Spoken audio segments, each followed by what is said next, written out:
Olá, tudo bem, turminha do quinto ano? Hoje eu estou aqui para a gente conversar um pouquinho e eu quero começar dando algumas dicas para vocês, meus alunos. Dica número 1. Olha só a dica número 1. A dica número 1 diz respeito ao nosso plano de estudo. Nós temos que estudar diariamente. Não podemos acumular matéria. Já disse isso várias vezes para vocês em sala de aula.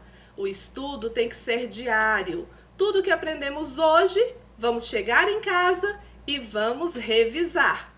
Para que a gente possa fazer uma melhor revisão, é melhor a gente ter um caderninho sempre disponível. Nesse caderninho, a gente faz as anotações de tudo que a professora disse em sala de aula, das coisas mais importantes que estão no livro, onde nós grifamos, né? Tudo que nós grifamos no nosso livro, vocês vão lá no caderninho de estudos e anote. Tire pelo menos 1 a 2 horas por dia para fazer as revisões de tudo que foi estudado e para fazer também essas anotações, que são importantes para o estudo, para não acumular matéria, para quando chegar no dia da prova, vocês estarem, tinindo e não precisar ficar preocupados. Segunda dica da professora Milene: estudar a tabuada. Não podemos deixar de estudar a tabuada. A tabuada temos que estudar sempre.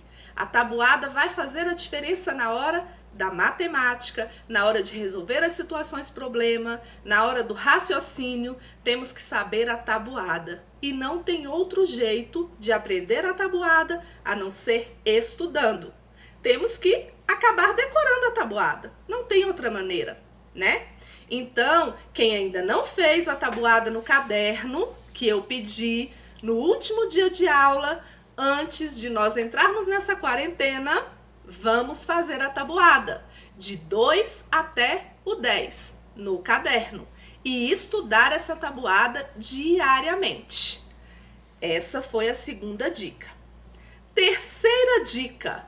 A terceira dica de hoje é: temos que ter sempre um livro para leitura. A leitura é muito importante. E não se esqueçam o que aprendemos em sala.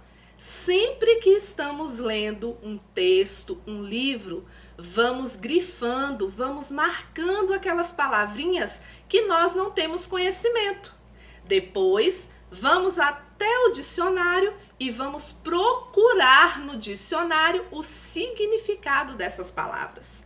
Porque dessa forma, nós vamos ter um vocabulário mais rico, mais produtivo e quando formos fazer uma produção de texto, temos mais palavras para poder acrescentar no nosso texto de forma ao texto ficar mais criativo. Dica 4, e vai ser a nossa última dica de hoje. A dica 4, eu peço para vocês fazerem uma produção de texto. Não se esquecendo que a nossa produção de texto tem que ter, no mínimo, 3 parágrafos. Ah, professora, posso ter mais? Fazer mais parágrafos? Sim, pode fazer mais, mas não pode fazer menos que 3, né? Porque os 3 são os básicos, que é o parágrafo da introdução, do desenvolvimento e da conclusão.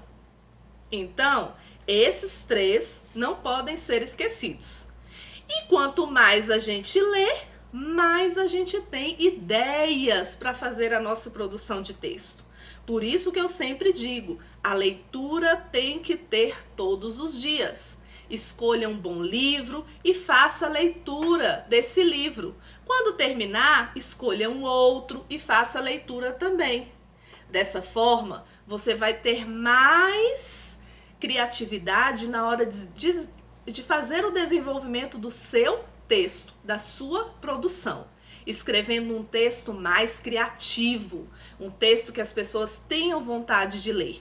Não se esqueçam que temos o início do nosso texto com a introdução, o desenvolvimento do nosso texto colocando as informações que são necessárias, que são importantes, explicando o que, né, traz o nosso texto, e o fechamento, que é a conclusão. Nós vamos fechar, vamos encerrar, vamos concluir o nosso texto.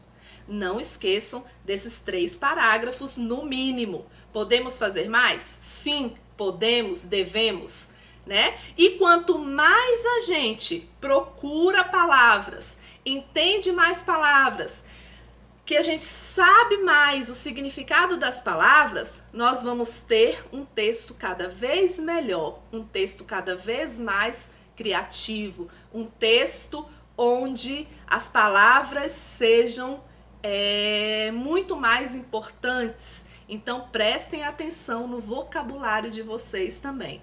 Quando nós marcamos, grifamos as palavras que não conhecemos e procuramos o significado dessas mesmas palavras no dicionário, nós ficamos cada vez mais cultos, sabendo cada vez o significado de mais palavras, né? E tendo um vocabulário mais rico, cada vez mais rico. Então não se esqueçam dessas 4 dicas de hoje. Ah, lembrando também que eu vou deixar lá no blog do Coque, né? Na parte lá da Agenda Edu, atividades para que vocês façam. Atividades de matemática e atividades de português. Não esqueçam. Peçam também para os pais ajudarem vocês na hora de estudar. Sabe como os pais podem ajudar? Fazendo situações problema. Pede os pais para fazerem situações problemas para vocês que envolvam as 3 operações: adição, subtração e multiplicação. Também podem fazer expressões numéricas. Expressões numéricas também envolvendo essas 3: adição, subtração e multiplicação.